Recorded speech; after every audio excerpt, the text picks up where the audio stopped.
कमी झालेले कमिशन पूर्ववत करा, अन्यथा आंदोलन करू. जनरल इन्शुरन्स एजंट असोसिएशनची मागणी. सीएमडीकडे करणार मागण्यांचा खलिता सादर. सार्वजनिक क्षेत्रातील सर्वसाधारण विमा कंपन्यांकडून विमा एजंट्सना मिळणारे कमिशन कमी करण्यात आले. या निर्णयासंबंधित आंदोलन करण्यासाठी इंटक कार्यालय फोर्ट येथे जनरल इन्शुरन्स एजंट असोसिएशनचे सरचिटणीस व मुंबई काँग्रेसचे सेक्रेटरी अनिल गणाचार्य यांच्या नेतृत्वाखाली बैठक करण्यात आली. या बैठकीमध्ये असे निश्चित करण्यात आले की सीएमडी म्हणजेच चेअरमॅन कम मॅनेजिंग डायरेक्टर यांना असोसिएशनच्या वतीने मागण्यांचा खलिता सादर करण्याचे ठरले. कमी झालेले कमिशन पूर्ववत करण्यात यावे ही जोरदार मागणी बैठकीत करण्यात आली. महाराष्ट्र इंटकचे अध्यक्ष व कामगार नेते कैलासभाऊ कदम यांनी सर्व एजंट्सला मोलाचे मार्गदर्शन केले. या समयी जनरल इन्शुरन्स एजंट असोसिएशनचे अध्यक्ष मंजित सिंग खोसला, जॉईंट सेक्रेटरी कविता पारेख तसेच खजिनदार राजेश शहा आदी उपस्थित होते. जनरल इन्शुरन्स एजंट असोसिएशनच्या या बैठकीत मुंबईतील सार्वजनिक क्षेत्रातील सर्वसाधारण विमा कंपन्यांच्या एजंट्सने या बैठकीत मोठ्या संख्येने सहभाग घेतला व आपले प्रश्न उपस्थित केले. बघा, देशामध्ये आणि प्रत्येक राज्यामध्ये देशामध्ये ज्या पद्धतीने सगळ्या कामगार असेल, कष्टकरी असेल यांना जो त्रास सहन करावा लागतो आहे किंवा सगळ्या बाबतीमध्ये कमिशनच्या बाबतीमध्ये आपण पाहिलं तर कमिशनचं असं सरकारची धोरणं आहेत की कमिशनच्या माध्यमातून अनेकांना एक वेगळ्या प्रकारचं कमिशन त्या ठिकाणी मोठ्या प्रमाणात मिळतं, असा हा गैरसमज आहे सरकारचा. पण किमान ह्या LICच्या माध्यमातून जी पळापळी करावी लागते सर्वसामान्य आमच्या सगळ्या ह्या एजंट्स लोकांना जी पळापळी करतात, प्रत्येकाला जाऊन त्या ठिकाणी समजून सांगणं, LICच्या पॉलिसी बाबतीत त्यांना महत्त्व पटवून देणं आणि त्याचे फायदे समजून सांगणं, त्या बाबतीमध्ये त्यांना जो काही त्या ठिकाणी त्रास सहन करावा लागतो किंवा ऊन असेल, पाऊस असेल, तिन्ही ऋतूमध्ये त्यांना जाऊन प्रत्येक जो त्या ठिकाणी समावेश होणार असेल त्याचा LICमध्ये त्याला या सगळ्या बाबी समजून सांगण्यासाठी त्यांचा जो प्रयत्न चालू असतो त्याला निश्चितपणे त्या कष्टाची शिदोरी त्यांना चांगल्या प्रमाणात मिळाली पाहिजे, ती कमी नाही झाली पाहिजे. कारण वाढत्या महागाईमध्ये आपण पाहिलं तर महागाई अत्यंत गगनाला भिडलेली आहे. त्याच्यामध्ये जर LICच्या एजंट लोकांचं जर हे कमिशन कमी केलं तर निश्चित रूपाने त्यांनासुद्धा हा त्रास भोगावा लागणार आहे आणि किमान त्यांना हा त्रास होत असताना त्यांच्या पूर्ण कुटुंबावरती तो भार येणार आहे. त्याबद्दल निश्चित रूपाने जी काही मदत असेल ते इंटकच्या माध्यमातून आदरणीय आमचे गणाचार्य साहेब असतील, आमचे राष्ट्रीय अध्यक्ष संजीवा रेड्डी साहेब असतील, त्यांच्या माध्यमातून ही सेंट्रल लेवलवरती जी काही प्रयत्न करावे लागतील ते निश्चितपणे आम्ही करू. आता उद्यासुद्धा पुण्यामध्ये माझा कामगार मेळावा आहे.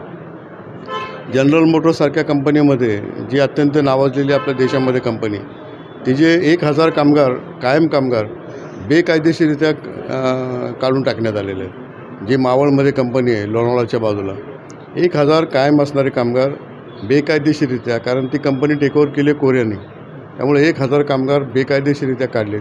दुसरी JKN कंपनी म्हणून महिंद्रा सेंट्रल कंपनी, त्याचे जवळपास 500-550 कामगार बेकायदेशीरित्या बाहेर बसवलेले आहेत. म्हणजे ज्या कामगारांनी 40 वर्ष 35 वर्ष 30 वर्ष काम केलेलं अशा कामगारांना जर शासनाच्या चुकीच्या धोरणामुळं जर बाहेर बसावं लागत असेल तर येणारा काळ अत्यंत कठीण आहे. येणारा काळ पुढच्या तरुण पिढीला अत्यंत कठीण आहे. त्यामुळं आपण सगळ्यांनी एकत्र येणं अत्यंत गरजेचं आहे. हे संविधान, कामगार कायदे, शेतकऱ्यांचे विधेयक हे वाचणं आणि जातीमध्ये चाललेलं धर्मांध राजकारण हे थांबणं अत्यंत गरजेचं आहे असं मला वाटतं. नाही कसं बघा, आता एजंट्स आता गणाचार्य साहेबांनी सांगितलं की हे सगळे सेंट्रलाइज प्रश्न आहेत. तर सेंट्रल यांची जे प्रश्न या स्थानिक लेवलवर स्टेट लेवलवरती आहेत ते निश्चितपणे एकत्रित्या घेऊन आंदोलनाची इथं एक बेल निश्चितपणे वाजवावी लागणार आहे. इथं आझाद मैदानावरती जे काही घडतं ते अख्ख्या जगामध्ये जातं आणि मुंबईसारखे तुमचे चॅनल अख्ख्या जगामध्ये ते पोचवतात आणि त्याच्या माध्यमातून दिल्लीमध्ये जाऊन आमच्या राष्ट्रीय अध्यक्षांना डॉक्टर संजीवा रेड्डी साहेबांना आम्ही त्यांच्या कानावरती या गोष्टी सांगू. गणाचार्य साहेबांना यांची सगळी शिष्टमंडळ घेऊन जाऊ, आम्ही त्यांना ते निवेदन देऊ आणि त्यांना माहिती देऊ की हे कसं अन्याय LICच्या एजंटवरती ह्या पद्धतीने चाललं आहे, त्याची पूर्णपणे माहिती त्यांना देऊ आणि त्याच्यामध्ये त्यांना दिलासा कसा लवकरात लवकर मिळेल याचा प्रयत्न आमचा असेल. आज जनरल इंश्योरेंस एजेंट्स एसोसिएशन की ओर से पूरे बम्बई में जो जनरल इंश्योरेंस इंडस्ट्री में जो एजेंट्स काम करते हैं उनकी आज यहाँ पे मीटिंग बुलाई है. आज का जो मुख्य विषय है वो जो कंपनी है जनरल इंश्योरेंस एजेंट की, United India insurance, oriental insurance, national insurance, new India insurance, ये जो पब्लिक सेक्टर में काम करने वाली इंश्योरेंस कंपनी ने एजेंटों का कमीशन कम कर दिया। ये कमीशन कम करने के वजह से सब पूरे एजेंट्स के अंदर एक माहौल तैयार हो गया है। क्या कंपनी लोग इतना फ़ायदा करती है, फिर भी हमारे एजेंट लोग इतनी मेहनत से काम करते हैं, तो उनका एक कमीशन बढ़ाना चाहिए, तो कमीशन कम क्यों हो रहा है? तो उसके खिलाफ लढाई करने के लिए हम सब यहाँ पे आज इकट्ठा हुए हैं। हे जुलै महिन्यापासून कमिशन कमी केलेलं आहे आणि 1 ऑगस्टपासून ते त्यांनी लागू केलेलं आहे। याच्या अगोदर जुलैमध्ये जे सर्क्युलर त्यांनी काढलं होतं ते वेगळं काढलं होतं आणि 1 ऑगस्टपासून काढलेलं आहे ते वेगळं करून त्याच्यामध्ये अजून अधिक कमी कमिशन केलेलं आहे। त्याच्यामुळे हा जो विरोध त्यांनी इथे दर्शवण्यासाठी सगळे एजंट इथे उपस्थित आहे। आम्ही आता निवेदन एक तयार करतो आहे आणि ह्या चारही कंपन्यांच्या जे CMD आहेत, चेयरमैन कम मैनेजिंग डायरेक्टर, यांना आम्ही भेटून त्यांना ते निवेदन देणार आहोत। यहाँ पे जो अभी आए हुए वो पब्लिक सेक्टर के भी है और प्राइवेट सेक्टर में भी वो काम करते हैं, क्योंकि दोनों जगह पे काम करने का उनको परमिशन है, तो इसलिए वो LIC के भी लोग हैं।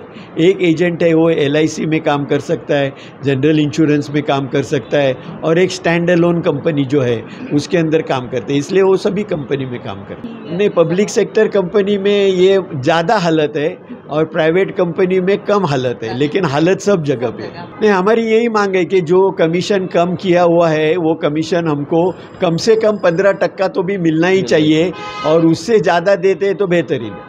और एक ऐसी मांग है कि जो एजेंट अभी ब्रोकर रहते हैं वो ब्रोकर को सभी कंपनी में काम करने का उनको हक है, लेकिन एजेंटों को नहीं है। तो हमारी ये मांग है कि हमको भी उनके मुताबिक सभी कंपनी में काम करने का हमको भी मौका मिलना चाहिए। नहीं, हमारी तो बहुत सारी मांगे हैं, क्योंकि जो सोशल सर्विस जो एक्टिविटीज़ है वो हमको नहीं मिलती है, यानी कि जैसे पर्सनल एक्सीडेंट पॉलिसी है या ऐसे वो एजेंट को भी मिलना चाहिए free of cost. Pension scheme है, ग्रेच्युटी है, हेल्थ पॉलिसीज़, ये सब हमको भी मिलना चाहिए। हमारी तो ये मांग है कि देखो, कोई भी सरकार आवे तो एजेंटों के लिए उन्होंने काम करना चाहिए, वो भले कांग्रेस की सरकार हो या दूसरी सरकार हो। हमने तो सब सरकार के साथ झगड़ा किया है, क्योंकि हमको एजेंट के लिए काम करना है। मेरा नाम कविता पारेख है और मैं ओरिएंटल इंश्योरेंस में हूँ, एजेंट की तरह काम करती हूँ, और यहाँ पे मैं ऑफिस बेरर हूँ। ये हमारा एसोसिएशन है एजेंट्स का, काफ़ी साल से हम काम कर रहे हैं। पहले भी हमारी डिमांड थी और हम लोग ने यूनाइटेड होके वो रिवाइव करवाया था एजेंसी कमीशन, और आफ्टर सो मेनी ईयर्स वो ही चल रहा है ट्रेंड कि हम कुछ भी होता है गवर्नमेंट को या कोई भी कंपनी को, फाइनली लॉस तो एजेंट का ही होता है, जो भी है वो कमीशन पे आता है। क्लेम कितना भी बढ़े कमीशन ही कम होता है, बाकी कुछ भी नहीं होता है। तो हमारा वही डिमांड है, कमीशन रिवाइव करके चाहिए। पहले 15 था, अब 30% दो, हमको कुछ बेनिफिट चाहिए। ये इतनी महंगाई है, जो इतना खर्चा बढ़ रहा है, तो हमारा तो एक ही लाइवलीहुड है कमीशन, तो हमें कमीशन जो था वो भी नहीं रख रहे हो, कम कर रहे हो बहुत, तो वो डिमांड है हमारा कि हमें चाहिए। Thank you ma'am. नहीं, मांगे तो यही है कि आप एजेंट को भी सब कंपनी में काम करने का मौका दो। इक्वली अगर आप ट्रीट करेंगे तो एजेंट भी आगे इंडिविजुअल बेसिस पे आगे बढ़ेगा। और एजेंट के क्या है कि उनके जो बच्चे भी है वो भी वही बिजनेस में आते हैं, तो उनको भी अपॉर्चुनिटी मिलेगा आगे आने के लिए। As if you will compare to the broker, तो ब्रोकर को आप सब कंपनी में काम करने का अलाउ करते हो, तो एजेंट को भी दो। दूसरी चीज़, जो ब्रोकरेज जो कमीशन डाउन किया है तो आप एडमिनिस्ट्रेटिव कॉस्ट डाउन करो, वो आपको कम नहीं करना है। लेकिन आपको जो दिखता है, आज GST 18% लेते हैं, तो एजेंट का कमीशन सिर्फ 3%, 65 एज अबव। सेकेंड थिंग, जब आपका TPA चार्जेस, जो मेडिक्लेम में TPA चार्जेस रहते हैं, उसका 6% आप चुकाते हो, लेकिन 65 एज के ऊपर जो एजेंसी कमीशन है वो 3%।